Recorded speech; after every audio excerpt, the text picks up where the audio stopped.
but they have a really good veteran defensive line. If they get after Marcel Reed in this game, I think Arkansas will win it. What's up, everyone? TexAgs Rewind presented by Specs. We're outside the Rollo Insurance Studio. Got McKinley Polanski here with me because we got kicked out of the studio. Billy's recording some stuff. So, McKinley, what was your favorite part of the show? Probably Brandon Leone. Is that how you say his last name? Him. I liked what he talked about. Mr. Leone is a big Leone fan for sure. We also had Steve McKinney and Billy Liucci in for the final countdown. We had OB and we had SEC Mike. Here it is. So, again, I think you're seeing two very similar quarterbacks in this game going against each other. And I do believe that while Taylor Green may have better receivers to work with, or at least more accomplished or more proven ones, he's also, in my opinion, going against a stronger defense than Reed is. I agree with you there. Le'Veon Moss. Let's talk about the running back who's had a really nice start to the season. Yeah, what is Le'Veon's rush rate? At least 70 yards in every game, 90 last week, at least 84 in the last three games. He's fifth in the SEC with 354 rushing yards. Amari Daniels has been productive. Of course, Reed has been productive, but that running game is going to start with Moss. And the thing about Moss is he just runs so hard. He has so much power. Doesn't have great breakaway speed. He does have the ability to get 30, 35 yards, but a lot of times that's because he's carrying people with him, like we saw in one run against Florida. He's doing a really good job running behind, finding the holes that the offensive line are providing for him. And if they're not there, bouncing it out. And he's going against a defense that, quite frankly, I believe is going to have some trouble stopping the run. I know they haven't been, their statistics show that they're a really good run defense, but you got to factor into that they gave up 7 yards rushing to Pine Bluff. And then you say, well, they came back and just completely shut down Ollie Gordon. Well, did they? They did. I mean, he had 59 yards, but the point is, a lot of teams this year are shutting down Ollie Gordon. They're changing up the way they want to see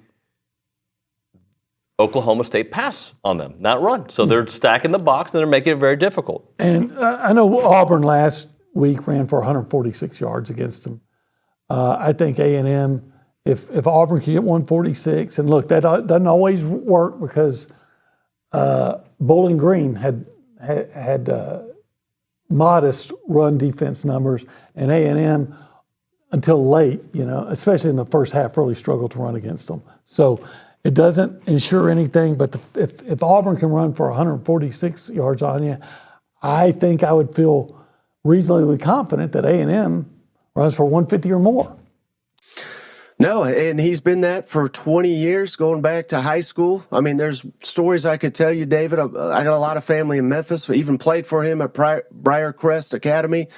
But, the stories are lengthy, and Auburn sold its soul to bring him on. And I couldn't be happier for those fans right now. All right, let's talk a little South Alabama and LSU. And the reason I bring up that game, I'm just curious what kind of trajectory LSU is going to be on. Because if you think about the team that they were last year, and they weren't super good last year. I mean, Daniels was fantastic, obviously, in the wide receiver core. But offensively, they're good. They're not what they were. Defensively, they look like they might have been better, but they keep losing guys. Is this a 4-loss team? Is this a 3-loss team? Is this a 5-loss team? Yeah, I don't know if I'd go that far just because the schedule, it is very favorable to them. But I think they're the most fraudulent 3-1 team in the SEC. I'll say that. I still think the refs really cost South Carolina that football game. And I mean, it's exactly what you said. The defense is a disaster. It doesn't seem to be getting any better. UCLA is awful, and they had them tied up at halftime. I've been joking, but it's accurate to say LSU may be the worst first half team in the conference, but they're the best second half team in the conference. They keep finding a way, so I'll give them credit. But I don't think they have any shot against Ole Miss. I don't think they have any shot against Alabama. So they'll get at least 3 losses, and they'll probably find another one on there. So give me 4 losses probably for LSU, but I don't think it'll get as bad as to go 7-5. Mike, last thing for you, just from an Arkansas perspective, A&M. What should A&M be concerned about with what Arkansas can do? Is it just the legs of Taylor Green opening up everything else? What do you think is the chief concern for A&M against Arkansas? Yeah, that Bobby Petrino, again, another good play caller, maybe not a good person, but his play calling is pretty dynamic. Watch out for that. JaQuinton Jackson is an incredible running back. If the season ended today, he'd be first team All-SEC without a doubt. Him and Dylan Sampson at Tennessee, probably the two best running backs so far this season in the conference. And I think really just protection for Marcel Reed, because Arkansas, their defense is not great, but they have a really good veteran defensive line. If they get after Marcel Reed in this game, I think Arkansas will win it. Yeah, we need to do that. That's my frustration. And again, people might get mad at me for this, and I know it's a new offense. But I just watch these other games, and it just seems like people stretch the field more than us. Now, is that because we have a young quarterback and we're in a first-year system? Maybe. But every time we've attacked the middle of the field, downfield, it seems to have a high success rate. I mean, Theo's catching touchdowns down the field. Ja'Day Walker started coming across the middle on, deep drags, 10, 12 yards. Moose Muhammad in Florida, right? A 10-yard in across the middle of the field. Like, if we can start to spread defenses out and stretch the field a little more, that'll be good. But it's so easy for me and you to say that. And I wish I could sit in there with Colin and Marcel and Connor and watch what's happening. Like, what type of plays? How long is it taking our routes to develop? Are we trying to get rid of the ball quick because we are worried about protection as we've had more injuries? There's so many things that go into it. That's why I miss watching film all the time, because you can see so much stuff. But, yeah, I would love to see us stretch the field. I know we can do it. And every time we've tried, it's been a high hit rate, it seems like, this year. At least a little bit that we've tried it. So would love that. Brandon, last thing for you. Is it fair to say that this defense is really good? Maybe not as good as I thought they would be yet, but they're not a problem, right? Like I feel like it's coming, and maybe that's just hopeful optimism, but I see the defensive line real close to having one of those games where they get 3 or 4 sacks. I feel like the linebackers, they struggled a little bit against Notre Dame, but have been fine since that point. I feel like this defense is knocking on the door of being that really good defense we expected to see. They just haven't done it just yet, and maybe it's because of the big plays. I think that's it, man. We got to get better at tackling in space at the linebacker position. And I love what Ratcliffe and Brooks have shown at the safety position. They're physical. They come downhill. But, yeah, I think we got to learn to play with our eyes better in the secondary and at the linebacker position. Bowling Green's big plays were kind of misdirection. They were kind of moving us all over the place, emotions. But the defense, to me, is playing well. I think our defensive line, Bowling Green was their best game, in my opinion. They looked awesome. I thought they looked great. I really did. Both Shamars were amazing. Albert Regis, he's a force in there. He doesn't put up big numbers, but he's a force if you watch him play. And I think, to me, heading into this game, just trying to wrap it up with Arkansas here, the thing that I want to see us do is run the football well and get Marcel rolling out and play action in the pocket and let him use his ability, get his legs to break the game open if not. So Arkansas's defense, if you look at their rush defense, they're 14th. I watched a little bit of the film on them and watched some of their stats. They're ranked 14, so it looks like they're great, but look at the progression. They played Pine Bluff in the first game, 7 yards rushing. Oak State, they did a good job against that running back, held them to 59. Then they played UAB, gave up 119. Against Auburn, they gave up 146. So listen, you're still playing a new quarterback. You're trying to figure out the system. Go control the clock.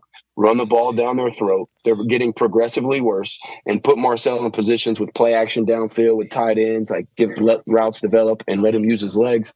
And just go physically dominate this football game and win and get some momentum heading into Mizzou. Steve, Freak of the Week. Do we sing it without you, brother? It's the Freak of the Week. Thank you very much. I didn't want to chime in. I feel like I shouldn't. You're not welcome. I'm not allowed to. You're not allowed to participate in that. So I hate to pull a Walrus, but since he's not here, I'm going to pick the offensive line as my Freak of the Week because we're going to mash. We are going to mash, Be a little mash I think we get back to the offensive line we saw against Florida. Okay. I think, to me, the difference between Florida and the Bowling Green game was not effort. It wasn't technique. It was just attitude.